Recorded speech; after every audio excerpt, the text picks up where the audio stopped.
नाज़रीन, अवामी न्यूज़ में ख़बरनि जो सिलसिलो जारी है। इन वक्त असीं तव्हांखे ॼामशोरो में ख़बर ॾींदा हलूं त ॻोठाणन पारां लम्स ऐं सिंध यूनिवर्सिटी इंतज़ामिया खिलाफ 3 कलाक धरणो, रोड ब्लाक, ट्रैफिक मुअतल थी वई है। इन हवाले खां वधीक तफ़सील ॿुधाए रहियो है ॼामशोरो में अवामी न्यूज़ जो रिपोर्टर मेजर खोसो पंहिंजी रिपोर्ट में। जी नाज़रीन, लम्स अस्पताल जी भर में क़दीमी ॻोठ यूसुफ खोसो ऐं ॻोठ मिसरी खोसो जा ॻोठाणा नेठ मर्दनि, औरतनि ऐं नंढड़नि ॿारनि सां गॾु अॼु मेन इंडस हाईवे ब्लाक करे ऐं धरणो हणी वेही रहिया।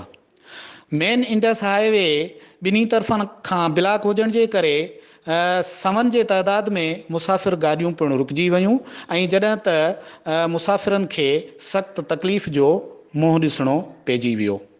ॻोठ यूसुफ खोसो ऐं ॻोठ मिसरी खोसो जा ॻोठाणा लम्स इंतज़ामिया ऐं सिंध यूनिवर्सिटी जे स्टेट ऑफिसर रफ़ीक बिरोही खिलाफ़ पिणु सख़्तु नारेबाज़ी कंदा रहिया। हिननि जो चवणु हो त कुझु ॾींहं अॻु में लम्स इंतज़ामिया असांखे पाण असांजो ही क़दीमी रस्तो खोले ॾिनो, जॾहिं त सिंध यूनिवर्सिटी जे स्टेट ऑफिसर रफ़ीक बिरोही जी मुदाख़लत ते हिकु दफ़ो वरी लम्स इंतज़ामिया असांजो रस्तो बंदि करे छॾियो आहे।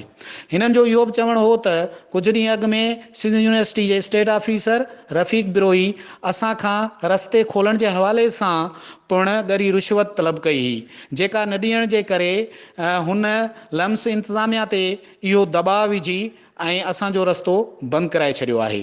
हिननि जो इहो पिणु चवणु हो त जेसीं ताईं असांजो ही रस्तो असांखे खोले नथो ॾिनो वञे तेसीं ताईं असीं पंहिंजो धरणो ख़तमु न कंदासीं। मुसलसिल 3 कलाक रोड ब्लाक हुजण करे काफ़ी मुसाफ़िर परेशानी में मुब्तला थी विया ऐं जॾहिं त ॼामशोरो पुलिस ऐं ॼामशोरो इंतज़ामिया रोड खोलाइण में बिल्कुलु नाकाम थी वई।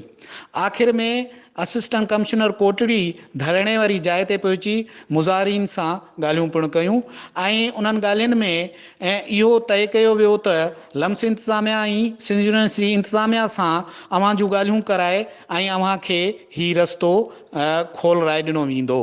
असिस्टेंट कमिश्नर जी उन ख़ातिरी ते मुज़ाहिरीन पंहिंजो धरणो ख़त्म करे छॾियो। जी मज़ीद खबरों और तफसीलात के लिए विजिट करें हमारी वेबसाइट www.awamiNewsHD.com।